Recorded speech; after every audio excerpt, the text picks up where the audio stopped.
दोस्तों नमस्कार। दोस्तों मैं बिमल शाही आप सभी लोगों का अपने चैनल में स्वागत करता हूं और उम्मीद करता हूं कि आप लोग सब लोग स्वस्थ होंगे एवं मस्त होंगे। सभी राष्ट्रवादियों और सनातनियों से ये निवेदन रहेगा कि आप लोग मेरे चैनल को सब्सक्राइब कर लीजिए और वीडियो को लाइक एवं शेयर भी कीजिए। दोस्तों आज हम लोग बात करने वाले हैं अखिलेश यादव और उनकी वाइफ डिंपल यादव के बारे में।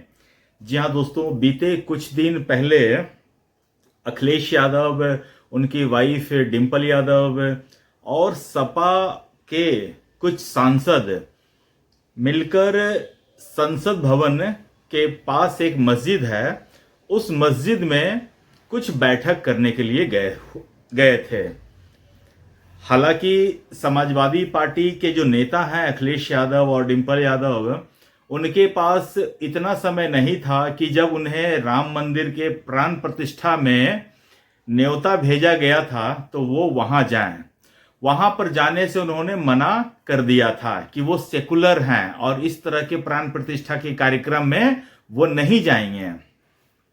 इसी तरह दोस्तों वो महाकुंभ, इसी साल प्रयागराज में महाकुंभ का आयोजन हुआ था, तो अखिलेश यादव महाकुंभ सिर्फ गिद्ध दृष्टि से गए थे कि जाकर वहां देख सकें कि किस तरह की अव्यवस्था है। लेकिन अखिलेश यादव को वहां कोई अव्यवस्था दिखी नहीं और बकायदा वो स्नान करके उनको आना पड़ा। अखिलेश यादव अपने आप को यदुवंशी भी कहते हैं, कृष्ण के वंशज भी कहते हैं। तो आज तक उनको मैंने कृष्ण जन्मभूमि पर भी जाते हुए कभी नहीं देखा है। यहां तक छोड़िए, कुछ दिन पहले उनकी मुलाकात एक कथावाचक अनिरुद्धाचार्य जी से हुआ था, तो उनकी उनसे भी बहस हो गई थी और बहस के बाद उन्होंने कहा, महाराज जी आपका रास्ता अलग है और मेरा रास्ता अलग है। लेकिन किसे पता था कि अखिलेश यादव अपना रास्ता अलग करते हुए सीधा मस्जिद की तरफ चले जाएंगे। अखिलेश यादव को मस्जिद हो या ईद की दावत है, मुहर्रम है, ताजिया है, इन सब चीजों से कोई परहेज नहीं होता है, क्योंकि ये सेकुलर की गिनती में आता है। हिंदू धर्म के जितने भी हैं कार्यक्रम हैं वो कम्युनल में आते हैं, इसीलिए शायद उनका विरोध करते हैं, उनके बारे में तरह तरह की अभद्र टिप्पणी करते हैं। चाहे वो प्रयागराज का महाकुंभ हो, राम मंदिर का आयोजन हो, कावड़ यात्रा हो, दीपावली हो, सावन हो, हर चीजों पर ये लोग अभद्र टिप्पणी करते हैं। लेकिन कहते हैं ना कि जब दूसरों पर आप बहुत ज्यादा अभद्र टिप्पणी करते हैं तो कभी कभी उल्टा आपके ऊपर भी पड़ता है। दोस्तों यही हुआ है। जब अखिलेश यादव अपनी पत्नी सहित मस्जिद में मीटिंग कर रहे थे, पहले तो ये पता नहीं किस चीज का मीटिंग था, ऐसा कौन सा मीटिंग आ गया अखिलेश यादव को इमरजेंसी की, उसके लिए संसद में वो मीटिंग नहीं कर सकते थे, बाहर में मीटिंग नहीं कर सकते हैं, घर में मीटिंग नहीं कर सकते, होटल में मीटिंग कर नहीं सकते हैं, मस्जिद में ही उनको मीटिंग करनी थी। तो मस्जिद में मीटिंग करने गए और हालांकि ये बात तो सही है कि हरेक मंदिर हो, मस्जिद हो, गुरुद्वारा हो, उसमें प्रवेश करना का एक अपना अटायर होता है। तो मस्जिद में भी प्रवेश करने का अपना एक ड्रेस कोड होता है। जैसे कि सपा की एक सांसद थी इकरा हसन, वो बिल्कुल अपने प्रॉपर मस्जिद वाले अटायर में थी। लेकिन चूंकि डिंपल यादव को शायद पता नहीं था कि कौन सा अटायर पहन के जाना चाहिए, किस तरह के पोशाक पहनकर मस्जिद में जाना चाहिए, उन्हें तो लगा कि बस आदमी है तो चले जाते हैं, तो वो मस्जिद में एंटर हो गई। मस्जिद में एंटर होने के बाद जो उनकी जो तस्वीरें, मस्जिद की जो तस्वीरें हैं, जो बैठक की तस्वीरें बाहर आई, उस पर एक मौलाना है, मौलाना रशीदी। उन्होंने एक टीवी पर इंटरव्यू के दौरान ये कहता है कि ये देखिए हमारी जो सपा की जो सांसद है इकरा हसन, वो कितनी शालीनता के साथ हैं, वो उनका सर ढका हुआ है, पूरा जिस्म ढका हुआ है, और ये देखिए डिंपल यादव बिल्कुल नंगी बैठी हैं। तो अब उसके इस स्टेटमेंट के ऊपर लोगों को ऐसा लग रहा था कि समाजवादी पार्टी के नेता, चाहे उनके सांसद, उनके विधायक इस बात का विरोध करेंगे।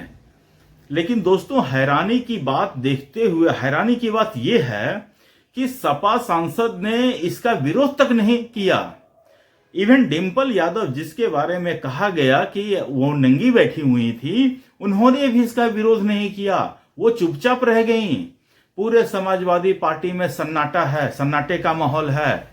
ये वही अखिलेश यादव है ना, जब अनुराग ठाकुर ने संसद सदस्य में ये कहा कि जिनकी जाति का पता नहीं है वो दूसरों की जाति पूछते रहते हैं, तो इस पर इतना खराब लगा अखिलेश यादव को कि वो संसद में खड़े होकर गुस्साते हुए पूछते हैं कि तुमने जाति कैसे पूछ ली, इन्होंने जाति कैसे पूछ ली। आप जाति कैसे पूछ सकते हैं?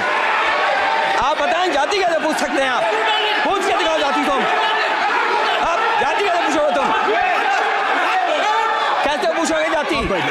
आप बैठ नहीं, जाति नहीं पूछ सकते आप। आपने कह दिया ना, अब आप हमारी आप जाति नहीं पूछ सकते। आप हमारी व्यवस्था सुन लो। अब सोचिए, कोई उनकी वाइफ को नंगी कहा कि नंगी होकर बैठी थी वहां पर, तो अखिलेश यादव का खून नहीं खौला, क्योंकि कहने वाला एक विशेष धर्म का था और वहां राहुल गांधी की जाति पूछने वाले हिंदू थे। तो अखिलेश यादव को बहुत गुस्सा आ गया, उनका खून खौल गया। और यहां उनकी पत्नी को नंगी कहने वाले चूंकि एक विशेष धर्म से आते हैं, तो अखिलेश यादव का खून खौला ही नहीं। तो अखिलेश यादव का खून एक्चुअली पानी बन चुका है। दोस्तों, अखिलेश यादव का खून खौले या न खुले, लेकिन एक महिला के सम्मान में एनडीए के तमाम सांसद आज संसद के मकर द्वार पर विरोध कर रहे हैं। वो ये कह रहे हैं कि मौलाना का ये जो स्टेटमेंट है, जो बयान है, वो सही नहीं है, उनको बयान वापस लेना पड़ेगा। और इसी बीच लखनऊ में कोई एक समाजवादी पार्टी के ही कार्यकर्ता हैं, उन्होंने लखनऊ में इस मौलाना रशदी के खिलाफ जो है एक एफआईआर दर्ज करवा दिया है।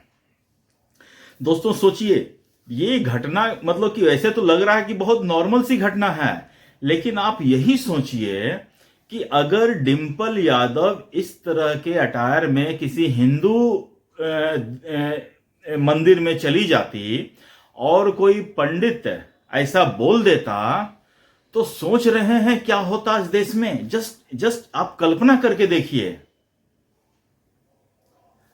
उसके बाद तो हमको लगता है ना कि अगर ऐसा स्टेटमेंट किसी मंदिर के पुजारी ने दिया होता, तो हमको लगता है कि औरतें या ये लड़कियां जो हैं वो बिल्कुल जो शब्द का यूज किया है उसी शब्द के अनुसार मंदिर में घुस जाती। ऐसा होता। दोस्तों,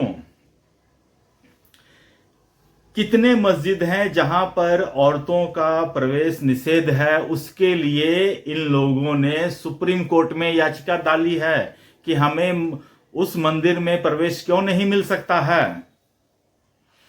वैसे तो महिलाओं का मस्जिद में प्रवेश ही बैन है। आप इतने मस्जिद में नमाज पढ़ते हुए देखे हैं, कहीं आपने देखा है कि बुर्का पहने हुए औरतें भी मस्जिद में नमाज पढ़ रही हैं? अगर हो तो मेरा ज्ञान वर्धन करते हुए वो इमेज शेयर कर दीजिए। हो सकता है कि मैं गलत हूं, तो मेरे भी ज्ञान में वर्धन हो जाएगा। लेकिन आप सोचिए कि जब मस्जिद में महिला का प्रवेश नहीं मिलता है, तो फिर इस मस्जिद में ऐसा स्पेशल क्या था कि इकरा हसन और डिंपल यादव को जाने की परमिशन मिली? क्या कहीं धर्मांतरण से जुड़ा हुआ इश्यू तो नहीं है? क्या इन लोगों ने दोनों ने धर्मांतरण तो नहीं कर लिया? मेरा ऐसा शक है, मुझे ऐसा लगता है कि इन अखिलेश यादव और डिंपल भाभी ने धर्मांतरण कर लिया है। और इनका खून खौले या न खौले, समाजवादी पार्टी के एक एक कार्यकर्ताओं को मैं कहना चाहता हूं कि जिस आदमी की पत्नी का जब अपमान हुआ, उसके अपमान के बदले में जब उस आदमी का खून नहीं खौला, तो सोचो आप लोग जो समाजवादी पार्टी के कार्यकर्ता हैं, कल को उनके बारे में कोई ऐसे ही मौलाना टिप्पणी करेगा, तो तो आपको क्या लगता है वो आपकी बचाव में आएंगे? आप मेरे से कहीं कागज पर लिखवा लीजिए या खुद अपने घर के किसी कागज पर लिख के रख लीजिए, वो कभी नहीं आएंगे। अभी आप देखिए, बिहार में मुहर्रम का जुलूस निकल रहा था और उस जुलूस के मतलब बीच में एक अजय यादव नाम के लड़के की हत्या कर दी जाती है और बिहार में सो कॉल्ड यादव की राजनीति करने वाले पप्पू यादव, लालू यादव, तेजस्वी यादव, तेज प्रताप यादव सब चुप, किसी का खून नहीं खौला दोस्तों। और ऐसा ही होता है। आप देखिए, दलितों पर जो अत्याचार होता है, पश्चिम बंगाल में कितने दलितों पर अत्याचार हुआ है? आज तक किसी दलित नेता का खून खौला है? मैंने तो खौलते हुए नहीं देखा है, किसी का बयान नहीं देखा है। संदेश खाली इसका सबसे बड़ा एग्जाम्पल है। संदेश खाली में जिस तरह के दलितों, आदिवासियों, महिलाओं के ऊपर अत्याचार हुआ है, न तो दलित का एक नेता बोलने आया है, न आदिवासी का एक नेता बोलने आया है। बोलने वाला उस समय भी बीजेपी का ही नेता था। और आज भी जब डिंपल यादव के सम्मान पर की बात आई है तो बोलने वाले सिर्फ एनडीए के ही सांसद हैं, एनडीए के ही नेता हैं। तो समाजवादी पार्टी के चमचों, जितने भी तुम उछल्लो कि ये हमारे नेता हैं, नेता वो किसके हैं, अब तो तुम्हारी आंखें खुल जानी चाहिए। और इसके बाद भी अगर तुम्हारी आंखें नहीं खुलती हैं तो फिर भगवान ही मालिक है भैया तुम लोग के। दोस्तों, मुझे आज के लिए इतना ही अपडेट देना था। आप लोग अपना ख्याल रखिए, स्वस्थ रहिए, मस्त रहिए। तब तक के लिए नमस्कार, बाय।